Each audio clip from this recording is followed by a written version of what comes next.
በዚህ ሰዓት ላይ ዓለም ላይ ሉዊስ ኤንሪኬን የማይፈልግ የአውሮፓ ክለብ አለ ለማለት ፍጹም ያስቸግራል። ምናልባትም በእግር ኳስ ከተመለከትናቸው በጣም ስኬታማ ከሚባሉ ስማቸው የናኙ ከሚባሉ አሰልጣኞች መካከል በትልቁ የሚነሱ ናቸው። ምናልባትም አንዳንዶች እንደሚናገሩት ኦልትራፎርድ የመድረስ እድል አላቸውም ጭምር ተብለው በተደጋጋሚ ስሞቻቸው ሲነሱ እንደነበርም ጭምር የምናስታውሳቸው ናቸው። ፓሪሰን ጀርመን ይዘው በጣም ስኬታማ የሚባል ጊዜን አሳልፈዋል። ምናልባትም ሲቪያቸው በጣም የላቁ በአውሮፓ ደረጃ በጣም ስኬታማ የሚባሉ አሰልጣኝ ናቸው ብለን በትክክል አፋችንን ሞልተን የምንናገርላቸው አሰልጣኝ ናቸው። ሉዊስ ኤንሪኬ 55 ዓመት ሞልቷቸዋል። አሁንም በፓሪሰን ጀርመን የሚያቆያቸውን አዲስ ኮንትራት ለመፈረም ከፓሪሰን ጀርመን ጋር መስማማታቸውን የሚገልጽ ጄሰን ቡርት ይዞት የወጣው መረጃ ያመላክታል። ይሄ በእንግሊዝ ፕሪሚየር ሊግ የሚገኙ ፕላስ ደግሞ በስፔንም ጭምር የሚገኙ ትላልቅ የሚባሉ ክለቦች ለምሳሌ ባርሴሎና የውድድር ዓመቱ መጨረሻ ላይ ከሃንሲ ፍሊክ ጋር ይለያያል ተብሎ የሚጠበቅ ክለብ ነው። ሪያል ማድሪድን እንኳን የማሰልጠን ዕድል ሊኖራቸው ይችላል ቪዲዮኑ፣ ነገር ግን በሪያል ማድሪድ ተጫውተው አልፈዋል። በባርሴሎና ደግሞ የአሰልጣኝነት የስኬታማ ጊዜን ማሳለፍ ከቻሉ ሰዎች መካከል ይነሳሉ። ሮማ ብለን ሌሎች ክለቦችንም ጭምር የምናነሳላቸው ናቸው።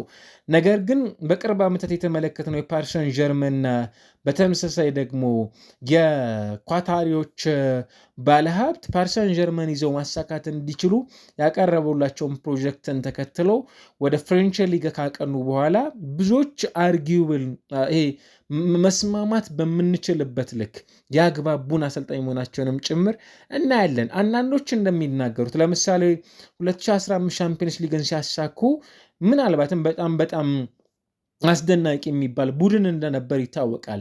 ከዚያ በኋላ የፓሪሰን ጀርመን ቡድን በአውሮፓ በጣም ሞስት ዳይናሚክ ቲም ኢን ዩሮፕ የሚል ስያሜም ጭምር እንዲኖረው የሚያስችለውን ስብስብ ይዘን ተመልክተናል። እንደነ ኔይማር፣ ኬሊያን ኤምባፔ፣ ሊዮኔል ሜሲ ያሉ ተጫዋቾችን አሰልጥነዋል። እነዚህን ደግሞ ትተው ወጣት በምንላቸው ምናልባትም የሚቀጥሉት 10 እና 15 ዓመታትን የዓለምን እግር ኳስ መቆጣጠር የሚችሉ ተጫዋቾችን ይዘው ሌላ የእግር ኳስን አብዮት ደግሞ መፍጠር ከቻሉ ሰዎችም ጭምር ደግሞ የሚነሱ ናቸው። እንደነ ኦስማን ዴምቤሌ፣ ደዝሪ ዱይ፣ እንደነ ባርኮላ፣ ጂያንሉጂ ዶናሩማ፣ ቪቲኒያ፣ እንደነ ሩበን ኔቬዥ፣ ሜንዴዥ፣ አሽራፍ ሃኪሚ፣ ማርኪኒዮስ ያሉ ኮከቦችን ደግሞ በዓለም እግር ኳስ ላይ በጣም በተሻለ ከፍታ እንዲጫወቱም ጭምር ያስቻሉ አሰልጣኝ መሆናቸውንም ጭምር የተመለከትንባቸው ቆይታዎች የዛን ያህል በጣም ሩቅ እንዳልሆነም ጭምር የሚነሳ ነው።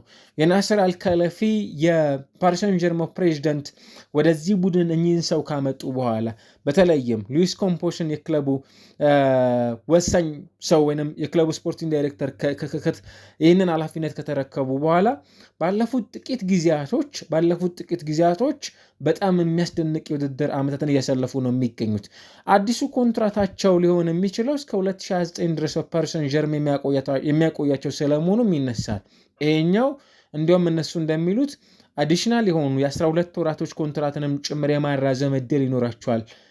በድምሩ ይሄ ማለት እስከ 2030 ድረስ የመቆየትን እድል ሊያገኙ ይችላሉ፣ በፓርክ ደ ፕረንስ ማለት ነው። አሁን 2026 እንደመሆኑ መጠን ፕሮባብሊ 4 እና 3 ዓመታትን በዛ የመቆየት እድል ሊኖራቸው እንደሚችልም ጭምር የሚያሳይ ነው። አሁናዊ ኮንትራታቸው ቢያንስ የ1 ዓመት ኮንትራት አላቸው በፓሪሰን ጀርመን። አዲሱን ኮንትራት ፈረሙም አልፈረሙም፣ ነገር ግን አሁን ባለ ሁኔታ የሉዊስ ኤንሪኬ ኮንትራትን የማራዘም ጉዳይ ላይ በጣም የሚያስደንቅ ነው። አንድ ጥያቄ ቀርቦላቸው ነበር። በተለይም ባሳለፍነው ወር ሪፖርቶች እንደሚያመላክቱት አሰልጣኝ ሉዊስ ኤንሪኬ ስሞት ከማንቸስተር ዩናይትድ ጋር ተያይዘዋል የሚል ጥያቄ ቀርቦላቸው አሁን ላይ በፓሪሰን ጀርመን ደስተኛ ነኝ የሚል ሀሳባቸውን አጋርተው ነበረ። እነሱ እንደሚሉት ዚስ ኢዝ ፓሪስ የሚል እና ከ2023 ጀምሮ በዚህ ቡድን ያለፉትን 2 ዓመታት ቆይታ በጣም ስኬታማ የሚባልን አይነት ፐርፎርማንስ እያሳለፉ የሚገኙ አሰልጣኝ ናቸው። ብዙዎቻችን እንደምንናገረው በስፔን ብሔራዊ ቡድን የተመለከትነው እኮ ጋቪ፣ ፔድሪ፣ እንደነ ፈርሚን ሎፔዝ፣ ፌራን ቶሬዥ፣ እንደነ ሲልቫ አይነት ተጫዋቾችን በተመለከትንበት ስብስብ ውስጥ በጣም የማይገመት አይነት ፐርፎርማንስንም ጭምር ካስመለከቱን ሰዎች መካከል በትልቁ ይነሳሉ። ሉዊስ ኤንሪኬ ሪሊ ምናልባትም እኔ በእግር ኳስ ኢንጆይ ከምናደርግባቸው ሰዎች መካከል አንዱ፣ የትኛውም የእግር ኳስ ተመልካች የሆነ ሰው ሉዊስ ኤንሪኬን መጥላት የሚችልበት ምንም አይነት ግራውንድ እንደሌለውም ጭምር የሚያሳዩ አሰልጣኝ ናቸው። ያ በትክክል ሜዳ ላይ የሚያስመለክቱን አጫዋት፣ ለወጣቶች የሚሰጧቸው እድሎች፣ ከዛ ባሻገር ደግሞ ከወጣቶች ጋር የሚሰሩባቸውን አጋጣሚዎችም ጭምር በጣም የሚያስደነቁ ስለመሆናቸው የሚነሱ ናቸው። ምናልባትም በእግር ኳስ ብዙዎችን ገለልተኛ የሚባሉ ሰዎችንም ጭምር ደግሞ ያስማማ አሰልጣኝ ነው ብለን ልናነሳው የምንችለው ነው። ከአንድ የውድድር ዓመት በፊት የአውሮፓን እግር ኳስ ሙሉ ለሙሉ ዶሚኔት ማድረግ የቻለ አሰልጣኝ መሆኑንም ጭምር ደግሞ ተመልክተናል ብለን ልንመሰክርላቸው ከምንችላቸው አሰልጣኞች መካከል አንዱ መሆን የቻለውን አሰልጣኝ ነው። እንግዲህ በዚህ ሰዓት ላይ ምናልባትም በባርሴሎና ሮማ፣ ሴልታ ቪጎ፣ ባርሴሎና በድጋሚ ማለት ነው ስፔን ከ2018-19 ጀምሮ በተመሳሳይ ፓሪስ ሰን ጀርመን ደግሞ ከ2023 ጀምሮ በነበሩት ቆይታዎች በጣም የተሻለ ጊዜን እያሳለፉ የሚገኙ አሰልጣኙን ወደዚህ ቡድን ማምጣት የቻሉትን ሰው አሁን ላይ ፓሪስ ሰን ጀርመን ሊያገኛቸው የሚችሉባቸውን አማራጮች እየተመለከትናቸው የሚገኙት ማለት ነው። የኬሪየር ስታቲስቲክሶቻቸው በጣም አስደናቂ የሚባሉ አሰልጣኝ መሆናቸውን የተመለከትናቸው ናቸው አይደለ? ብዙ ጥያቄ በዚህ ደረጃ የሚነሳባቸው እንዳልሆነ ተመልክተናል።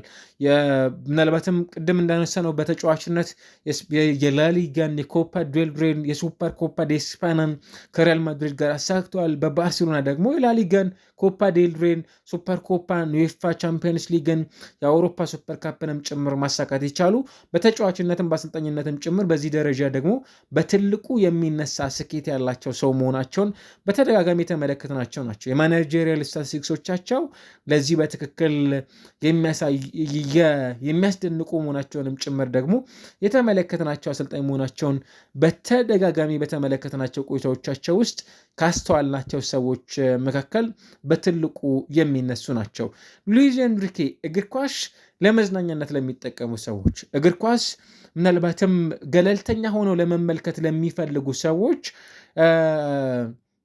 ትክክለኛው ሰው ስለመሆናቸውም ጭምር ደግሞ በደንብ እንደ ምሳሌ የምናነሳቸው ሰው መሆናቸውን የተመለከትንባቸው ወቅቶች በጣም ቀላል የሚባሉ አይደሉም እና ደግሞ በጣም ሰክሰስፉል የሆነ የእግር ኳስ ኬሪየርን በተጫዋችነትም በአሰልጣኝነትም ማሳለፍ ከቻሉ ጥቂት ከሚባሉ የዓለማችን ሰዎች መካከል እንደ አንዱም ጭምር የምናነሳቸው አሰልጣኝ ናቸው ማለት እንችላለን እና ባላቸው ተጫዋቾች ሁሉ እምነት የሚጥሉ አይነት ሰው ስለመሆናቸውም ጭምር በተደጋጋሚ የሚነሳላቸው ሉዊስ ኤንሪኬ የፔዤ ቆይታዎቻቸው በጣም በትልቁ የሚጠበቅ ነው።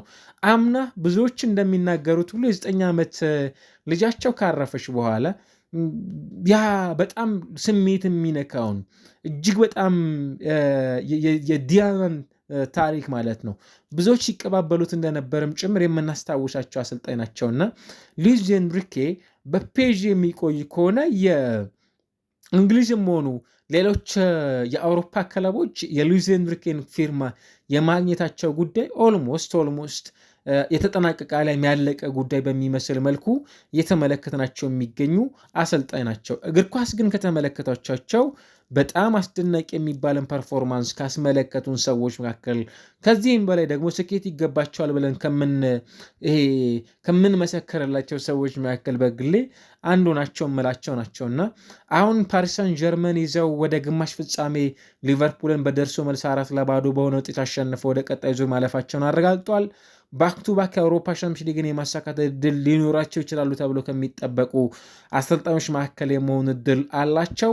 ነገር ግን አሁን ላይ በሰበር ዜናነት እየወጡ የሚገኙ መረጃዎች የአሰልጣኝ የሉዊስ ኤንሪኬ ኮንትራትን በተመለከተ ፔዤ ሊያገኝ የጥቂት ጊዜያቶች ብቻ እድሜ የሚቀሩት ክለብ ስለመሆኑ የሚያሳዩ መረጃዎችን እየተመለከትን ነው። ሉዊስ ኤንሪኬ በፓሪስ ሰን ጀርመን የሚቆዩ ይሆናል ተብሎ ነው እንግዲህ የሚጠበቀው።